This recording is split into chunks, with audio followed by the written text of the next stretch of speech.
معزز ناظرین گرامی، السلام علیکم ورحمۃ اللہ وبرکاتہ۔ نفلی نمازوں میں سے ایک نماز جس کی احادیث کے اندر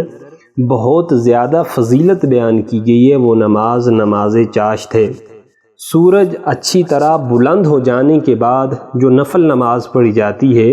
اس کو نماز چاشت کہا جاتا ہے،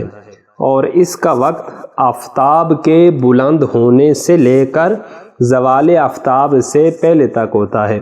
اور کم از کم اس کی جو رکعات ہیں وہ 2 رکھتے ہیں اور زیادہ سے زیادہ 12 رکھتے ہیں۔ اور حضور پرنور صلی اللہ علیہ وآلہ وسلم نے اس نماز کی بہت زیادہ فضیلت بیان کی ہے۔ حضرت انس رضی اللہ تعالیٰ عنہ آپ راوی ہیں، آپ فرماتے ہیں کہ پیارے مصطفیٰ صلی اللہ علیہ وآلہ وسلم نے ارشاد فرمایا، حضور نے فرمایا جس شخص نے چاشت کی 12 رکعتیں نماز ادا فرمائی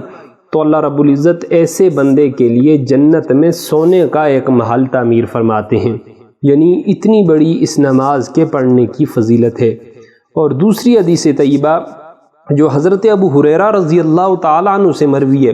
آپ فرماتے ہیں کہ حضور پاک صلی اللہ علیہ وآلہ وسلم نے ارشاد فرمایا کہ جو شخص چاشت کی نماز کی 2 رکعتوں کی محافظت کرتا ہے،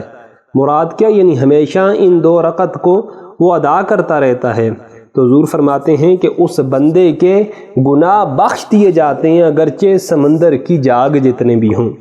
اور ایک اور انعام کیا ہے کہ حضرت نعیم بن عمار سے روایت ہے کہ رسول اللہ صلی اللہ علیہ وآلہ وسلم نے ارشاد فرمایا اے ابن آدم،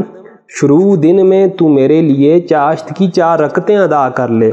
تو کیا ہوگا، میں آخر دن تک تیری کفایت کروں گا، تیرا کوئی بھی کام پینڈنگ نہیں رہے گا۔ اس نماز کی برکت سے اللہ تیرے سارے مشکلات اور سارے کاموں کو حل فرما دیں گے۔ حضرت ابو ذر رضی اللہ تعالیٰ عنہ سے روایت ہے کہ آقا علیہ الصلوۃ والسلام نے ارشاد فرمایا کہ بندہ مومن کے جسم کے ہر جوڑ کے بدلے میں اس کے اوپر صدقہ واجب ہے،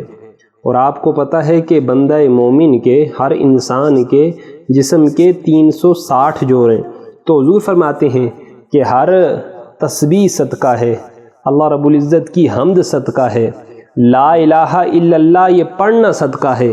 اللہ اکبر یہ کہنا یہ بھی صدقہ ہے، اور اچھی بات کا حکم دینا یعنی امر بالمعروف اور بری بات سے منع کرنا، نہی عن المنکر یہ بھی صدقہ ہے۔ اور حضور پاک صلی اللہ علیہ وآلہ وسلم نے ارشاد فرمایا ان سب کی طرف سے 2 رکعت چاشت کی نماز کافی ہے، یعنی اگر کوئی بندہ چاشت کی 2 رکعتیں ادا کر لیتا ہے تو ایسے ہی ہے کہ اس نے اپنے جسم کے 360 جوڑوں کا صدقہ ادا کر لیا ہے۔ تو آنکھ بہت بڑی نعمت ہے، کان بہت بڑی نعمت ہے، اور زبان بہت بڑی نعمت ہے، اسی طرح دل بہت بڑی نعمت ہے، انسان کے جسم کا ہر عضو ہر جوڑ بہت بڑی نعمت ہے۔